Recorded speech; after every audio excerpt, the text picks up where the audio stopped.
Zame je improvizacija ženska.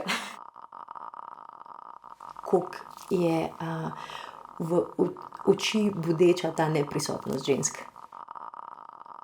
Akademski kontekst je še dosti bolj neizprosen in diskriminatoren. In da je treba pač neke kvote zdaj izpolnjevati, in je tako, bodimo pa zdaj vsi pridni, tako. In ja, bodimo. Kateri umetniki, umetnice so me fascinirale, so bile večinoma ženske. Tudi iz koncerta, ko prideš, ali pa iz soočenja z enim umetniškim delom, da prideš ven in da slišiš svet na malo drugačen način. Glasbeni, plesni kontekst, gledališki kontekst, to je tisto, ki je na strani šibkega, tisto, ki je na strani diskriminacije, a ne. To je res en tak majhen balon in jaz se znotraj tega počutim zelo svobodno, zelo slišano, zelo razumljeno, zelo varno v tem, da lahko debatiram, da lahko spreminjam sebe, da lahko ne uspem, da imam ta privilegij, da lahko ustvarjam in da ne vem, kakšen bo rezultat. Jaz se mi zdi, sem zelo privilegirana v tem, da kako je bilo pač moje delo do sedaj slišano ali pa videno. To sem definitivno dolžna vsem ljudem, ki so pred mano naredili že ta prostor, in zdaj pač moja odgovornost, kako ta prostor naprej hranim. Jaz nisem bila nikoli v akademskem kontekstu. Mislim, se kaj, jaz sem pač po izobrazbi, sem jaz filozofinja, niti ne plesalka, gledališčnica, ali kako bi rekla temu.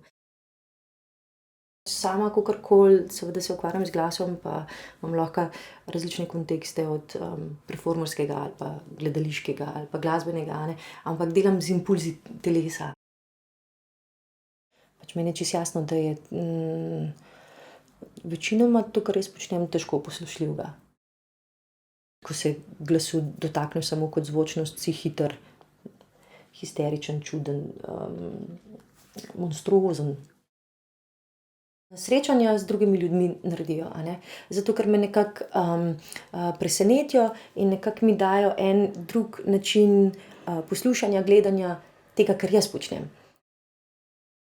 Reflektiraš, razmišljaš, in ko govorim o refleksiji ali pa razmišljanju, ne mislim zdaj samo o tem mentalnem, ampak tudi telo mene reflektira v tem smislu, da ko grem že ta petič, ta šestič, ta desetič skozi en material, ga ne morem isto narediti in mi v bistvu eno drugo strukturo, eno drugo teksturo mi ponuja, To, da izmeri drugače, lahko nastane tudi na ta način, da ti vztrajaš pri eni in isti zadevi, pri enem in istem materialu, in to je nekaj, kar se ti pa material sam razpira, jaz temu rečem,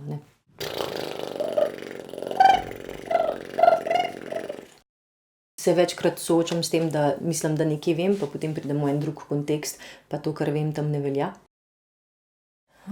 Ne, da bi hotela zdaj nekaj mistificirati, ampak kaj sploh pomeni vedeti nekaj v glasbi? Se mi zdi, da ko govorimo o vednosti, o glasbi ali pa o čemerkoli, da je to nekaj, kar bi hoteli pol kontrolirati.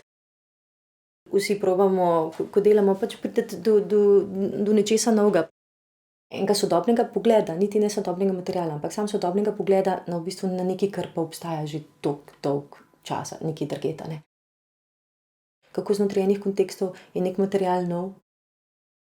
In to me kar v pozitivnem smislu bega. Kaj je tisto, kar vemo, veš?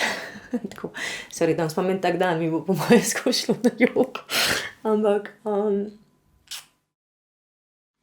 kaj tisto, tudi ko nekaj naredim, a rabim kaj vedeti o tem?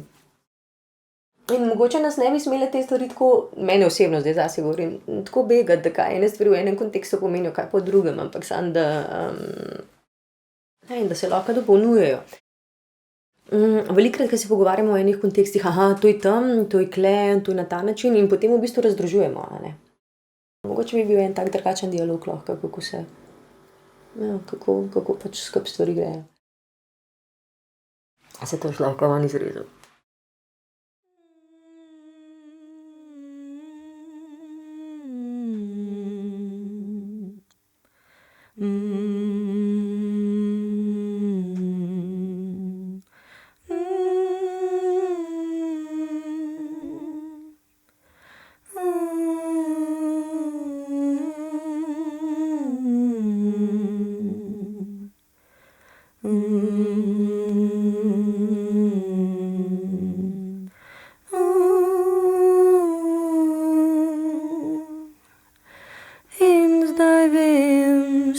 grom in strela prihajata,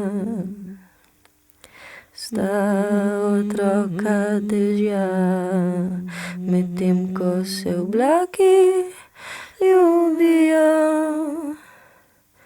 Kot puščava čakam na tvoj mili dež, posuj me s solzami,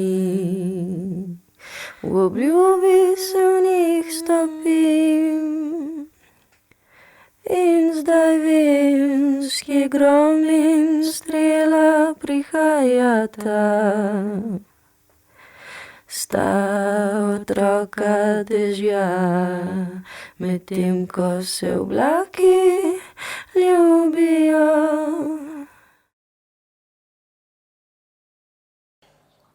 Ne. Ko referiram samo nase, se ne percipiram kot žensko ali pa kot moško bitje. Ne razmišljam v teh kontekstih. Če kaj, je mogoče žensko tisto, ki je pač na strani šibkega. In opozarja in razgrinja pogled na to, to je treba zaščititi. Da je tisto, kar je žensko, mogoče bolj pogumno k temu, da se lahko odpre nečemu neznanemu. Da bolj posluša to, da ne rab vedeti, da ne rab zakoličiti. Ampak to so zelo take klišejske zadeve, ne. Nekaj, kar govori o ranljivosti, nekaj, kar upa govoriti o tem, da nima imena, nekaj, kar upa govoriti o tem, kar ne rab biti zakoličeno, popredalčkano, kar ne rab biti znotraj, spet klišej, znotraj enega logusa, mislim neke logike. Da nekaj puščaš odprto, da nekaj puščaš nedokončano, da nekaj puščaš v enem takem malo bolj surovem, v surovem stanju. Da če je žensko tudi v tem, v eni senzibilnosti, kar ne pomeni, da tega ne bi mogel moški narediti, a ne. To je tudi žensko, da v bistvu, da ne vztrajaš na tem, da je to samo tako. A je bila to v bistvu obramba enih kontekstov, skozi kateri so pač moški hoteli ženske nekako nadzorovati, da takrat, ko je ženska pač svoj glas izusila, ko ga je pač spustila ven, da je bilo to etiketirano kot, to je pa histerija. To je bil prostor moči. Ne odobravam tega. Ne odobravam tega, da takrat, ko ženska pač se postavi za svoj glas, da je potem histerična.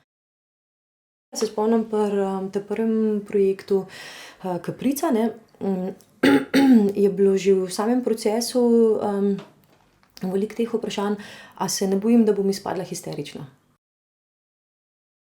In tudi če se ima ta histerija pač tudi nekaj zapovedati, a ne, tako. Seveda skozi kontekstualiziranje, skozi pogovore z drugimi, predvsem z ženskami, je pač histerija tudi ena moč.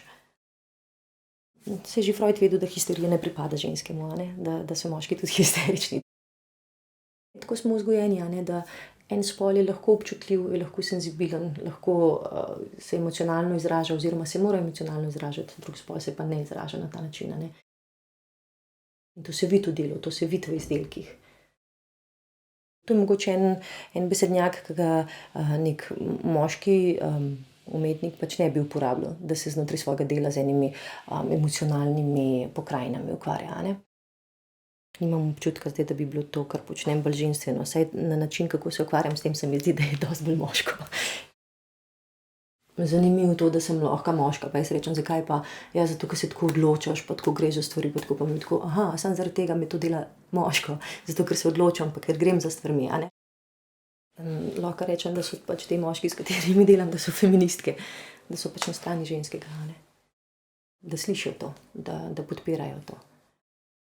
Da dajo mesto temu. Te stvari so sistemske, a ne, in seveda pač ljudje svoja življenja dajejo zato, da v bistvu lahko ene pravice, ki so drugim nekako priznane, da jih tudi sami lahko živijo. Dokler bo to samo znotraj enega umetniškega ali pa zaprtega kroga, je to malo premalo, a ne. Mi smo del zelo majhne scene, a ne.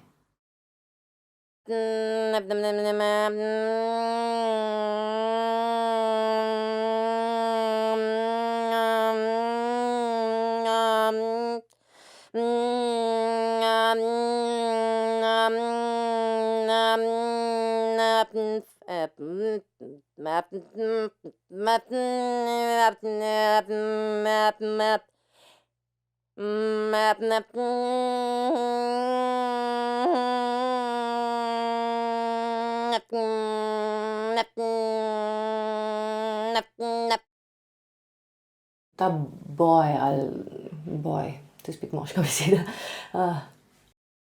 ampak smo še vseeno v ful bolj privilegiranem položaju, neizmerno kakor pa pred 50 leti, a ne.